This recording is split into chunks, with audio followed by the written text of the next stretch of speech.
Allez les grands, le travail de phonologie. On avait fait ensemble hier la découverte des mots dans lesquels on entendait A et les mots dans lesquels on n'entendait pas A.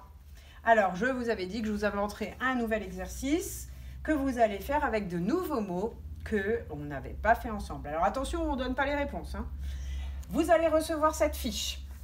Ici, vous allez écrire votre prénom en attaché pour tous ceux qui savent l'écrire en attaché.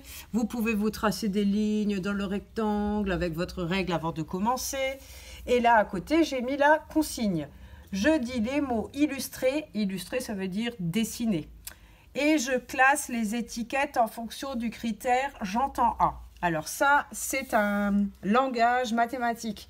Classé en fonction d'un critère, ça veut dire c'est « j'entends A ». Je me pose la question, j'entends A? Si je réponds oui, je mets mon étiquette dans la colonne où on voit une oreille qui entend A.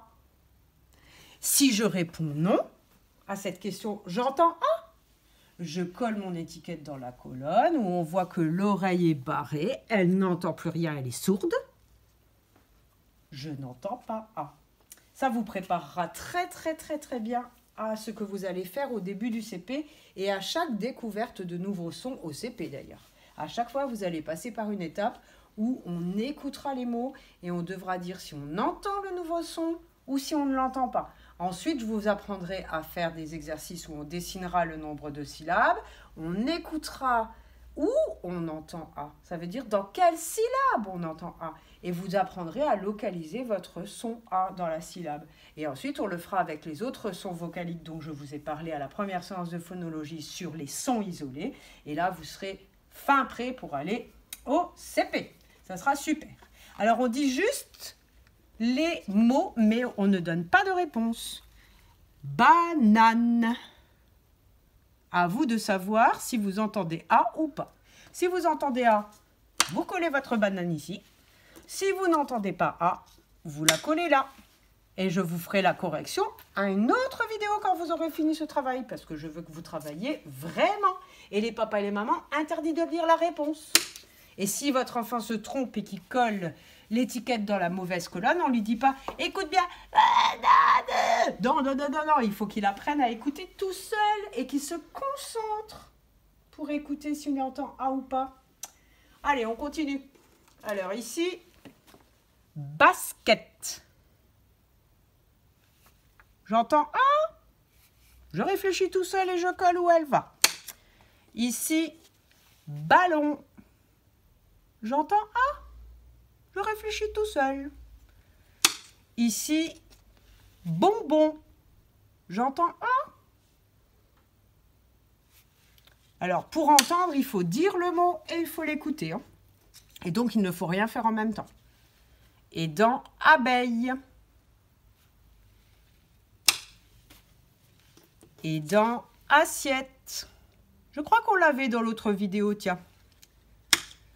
Et dans trottinette. Dans fleur. Dans barbe à papa. Dans canard. Dans crayon. Dans camion. Dans ananas. Dans maison. Dans avion. Alors attention, j'ai mis beaucoup d'étiquettes. Peut-être que vous n'aurez pas assez de place pour coller toutes les étiquettes dans lesquelles vous entendez A. Peut-être que vous n'aurez pas assez de place pour coller toutes les étiquettes dans lesquelles vous n'entendez pas A. C'est fait exprès, parce que si j'avais mis assez de place, vous auriez pu avoir cet indice. Mais non, je n'ai pas envie que vous ayez des indices. Alors si vous avez trop d'étiquettes pour mettre là, ou trop pour mettre là, vous allez en sélectionner et les autres, vous les gardez pour faire des dessins, par exemple. Comme ça, au moins, vous aurez tous des réponses différentes mais en tout cas, elles doivent être correctes. C'est-à-dire, on doit bien entendre A si vous avez placé votre étiquette là, et on ne doit pas entendre A si vous l'avez placé là. Ah, c'est difficile, hein? Mais là, au moins, c'est vraiment, vous allez réfléchir, quoi. Allez, travaillez bien les grands.